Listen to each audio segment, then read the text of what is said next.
I stay in touch with a couple of the staff throughout the year anyways. Those are pretty close friends that I'll be keeping for a long time anyways.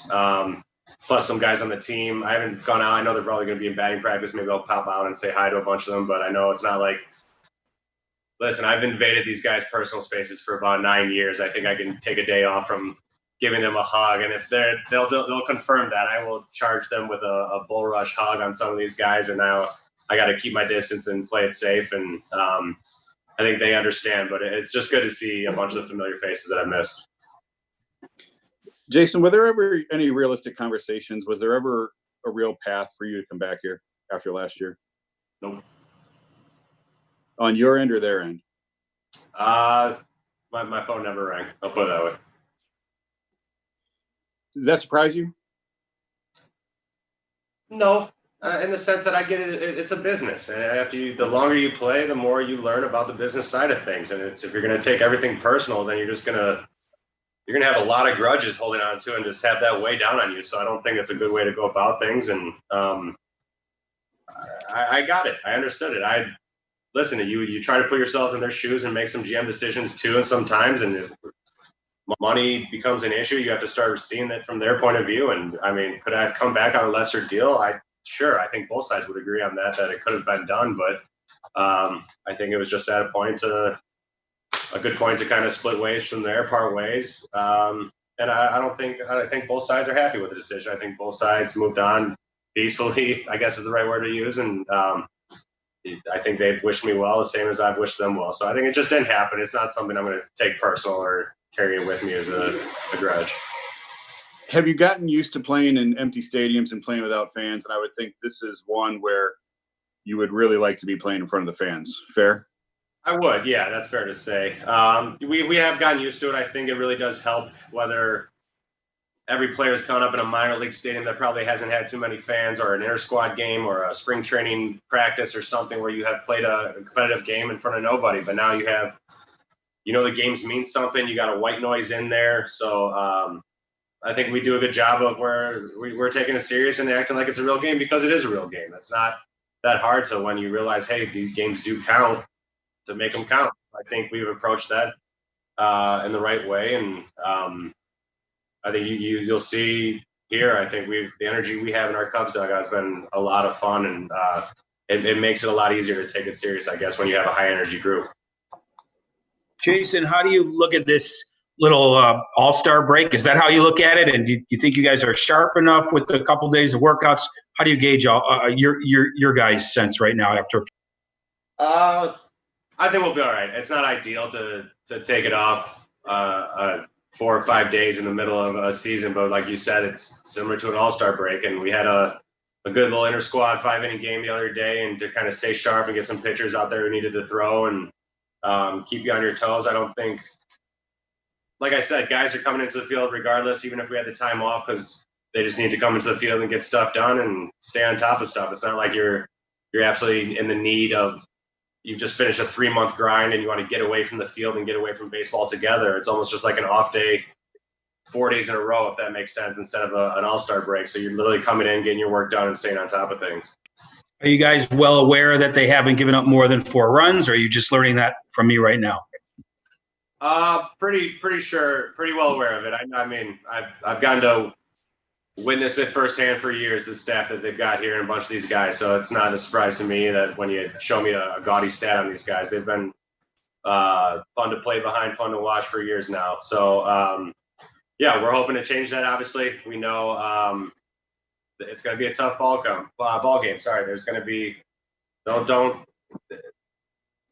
their pitching and offense kind of even out, because we know their offense side can come around, and I can attest to them how some of these hitters can get hot, and you really don't want to wake a monster that's sleeping. But if we got to win some low-scoring games, then so be it. Kippy, first of all, it's good to see you again, big guy. Hope all is well. How are you? Hey, a couple of questions for you. I know the emotions, come flowing back for you, having been here for a long time. You hit arguably one of your bigger home runs in your career in Game 4 of the World Series there at Wrigley. I know you've got a homer under your belt already here for the Cubs. Is there going to be any moment that sticks out with you particularly from your Indians tenure? I know it's a long time to go back, but is there one moment that kind of shines for you? There's always the bright light moments, I guess. The All-Star games, the playoff runs. I don't know. Even like as Game 7, I mean, there's just it's hard to kind of put those into words, and there's just always bits and pieces that come back to you. And I've already had Rizzo walking me through where I celebrate here, I celebrate here. I'm like, thanks, buddy, I get it. It's years ago, but like I said, that game's never going to go away. It's part of who I am now, and the memories that I have to last a lifetime. But especially with that organization, there's just from the first hit to the 1,000th hit to the whatever it may be, there's a handful there. I don't even think I could pick just one. And now that you've had the opportunity to play, with Javi over there at short, and obviously for the years with Frankie, are there any similarities or any contrasts that you can draw for Indians fans now that you've had the opportunity to do both? Yeah, they're both better at baseball than me, and I don't know what's in the water over there or something, but these guys, just their natural ability to play this game is astonishing. The athletic ability and the way they are very smooth and coordinated. These two are some of the most coordinated guys in the entire league to be able to do what they do, and to look that smooth doing it. So it's not easy. I know both of them work hard to stay that kind of limber and flexible to play defense that they do. I've never seen a ball kind of jump off the bat like it does off Javi's, and I've never seen a guy so consistently the way Frankie does from each side of the plate. It's just both of them, and Javi can hit lefty too. He just doesn't show it. I guess they're both were born to play this game, and they're both make my life a lot easier at second. Kip, you mentioned your phone didn't ring from Cleveland. We've talked about this a little bit, but what did it do for you as a person or as a player to go back to a situation where you did have to earn your way back onto the roster, play well, earn David Ross's trust? What do you think that did for you? It did a lot. It's a fun place when it's about perspective. And I've always said that, I think for years, you can attest to that. It's how you look at things might change the way things actually are. And I could look at it as crap, I got to work my way back up the ladder or something like that. Or it's another opportunity to prove myself and see what I'm made of and kind of get back to the grind. And you almost miss it if you get away from it. And you like having that goal in front of you. Almost when you're on a long-term contract, it's the goal is maybe the game in front of you. It's not a position you're chasing or anything like that. You have people chasing you. I think when you get back into kind of like that hunter mentality, it's fun because you kind of push yourself to stay at it. You might not feel great some days, and you normally might have taken a day off or something to rest the body, but now you just kind of find a way to get something productive done that day. And I think especially coming here in Chicago, where I know now I have even more family and friends watching games and friends of friends and everything, it's been like a little bit more motivation to like stay on top of my stuff. You've made the most of your starts, but Nico's playing well, and even Bodie stepped in and had a pretty good game. How much has this been easy to digest? Just everybody contributing. You're not playing full time, but it seems like everybody's maximizing their opportunities. What's there to complain about? If we're winning ball games, we'll be all right. I think I'll get my starts here soon. The opportunities will keep coming, and I'll be ready for them. I think I'm never going to complain that our team's playing too good or too well, and it definitely takes the pressure off of a lot of people and that competition. If we're all winning, I think it's hard to complain about what's been going on, but every player wants to be out there all the time. I think there's no denying that. I think it's just I'll keep going about my business and wait till I get that time or prove it or earn it or whatever I got to do. Jason, I think back in original spring training in Arizona, right after you signed, you said that you had kind of spoke with Rizzo and maybe Theo, and they had kind of said that you could bring maybe something to this team that was either missing or something like that. Could you explain what that was and maybe how that applies in this context of playing in kind of unforeseen, extraordinary circumstances? You know what? I think there's probably teams that don't view this as a normal season because it's not, or view this as a real season. There's teams that aren't looking at it the right way. And I think I've helped along with Rizzo, along with others, to keep the goal at the forefront for us, to keep this a fun environment, to keep us locked in, because there's been tons of times where the idea where it's like, oh, we're not going to finish the season, or we're not going to be playing, or just to have kind of that voice that says, hey, let's lock in until they tell us we're not going to. Let's stay the course. Let's keep at it. And if we got to be here, we might as well have some fun while doing it. So I think I brought that to this. I think you've seen the dugout kind of change from the sounds of it over years past. And I have a lot of fun down there with some of those guys. So I think it's going well so far. Jason, to follow up on Anthony Rizzo poking some fun at you, have there been any other guys who've said some things or done anything to remind you of 2016? Oh, he's the only dick on the team.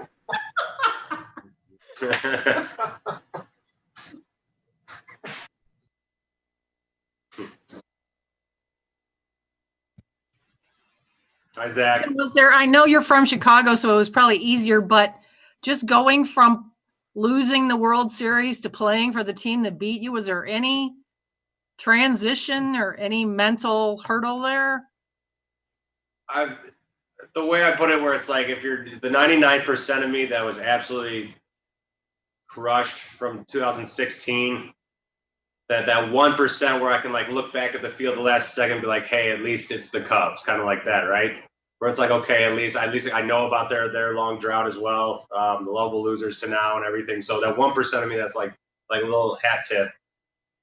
The transition is that the 99% excitement that I have to go play at home and in front of my friends and family now, it's the 1% is that the 16 banners are everywhere, the videos are all over the place, and all the highlights. So I have to keep like reliving it. That kind of sucks about it. So it's a trade-off. I got some thick skin to begin with, so I kind of brush it off as is. And it sucks, but it was a fun time in 16. I don't regret anything about it. It's a great memories for both sides. It was an unbelievable series of the game of baseball, and we lost. I mean, it just happens that someone loses every year in every sport. It's not like my story is much different. It's just, they can't change it. Can only try to keep winning the next one.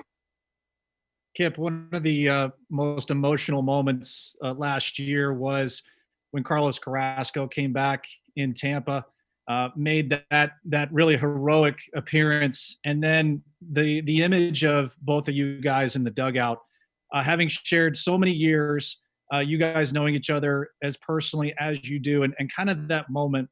Can you go back to that emotion and sum it up what that meant to you, and if you feel like it, sharing kind of what was said between both of you guys? When he came off the field, I just told him how proud I was of him. He's one of the teammates I stay in touch with all the time. I ask him how he's feeling, how's his health, how's his energy up, are you taking your meds? Like, don't forget to take your damn meds right now. Like, I stay on top of him as much as I can, and he looks great too, by the way. But just know, it's the reason it meant a lot, because I knew it meant a lot to him, is because whether I might have been hurt at the same time or something like that, and I got to witness the shitty part of it, the shitty days, and there's no other word to describe it really, where you see just an awful disease taking over someone's body. He was getting skinny, his energy was down, and you can test his Cookie's energy down. There's something wrong. This guy's a high energy guy and a clown to go with it. So you just watch him struggle some days, and you just knew that it was eating at him, but he still fought through it. He still put a smile on his face through a bunch of things, but you knew that he was going through stuff. So to see him work all the way back, feel confident enough to get back out there, feel strong enough, healthy enough, and enough energy, and that it was just, you couldn't help but feel happy for the guy to at least, he knows there's a lot more steps to go. But this was the first box that he could check that he would put a smile on his face. So it definitely put a smile on mine too. Is there a gentleman's agreement that tomorrow you get a first pitch fastball and then it's all bets off? Right, a friendship fastball. I'm asking for it, and I think the funny part is I think it's going behind my head. I can't tell if it's going or not. He wants me to charge so he can give me a hug, so I can do that out. Like, he can't this year. No, I don't know. Yeah, he better give me one. That's all I'm gonna say. So we'll see. We'll see how he handles it. I'll go off of him. If he strikes me out, he's gonna pay for it some way or another.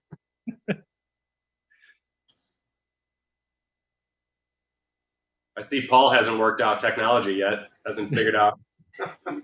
Hoynesie's still 10 years behind. That's good. And late. We got anything else? Hello! Nap, you want to come in?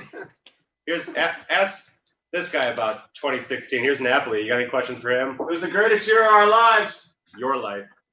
See, those are comments.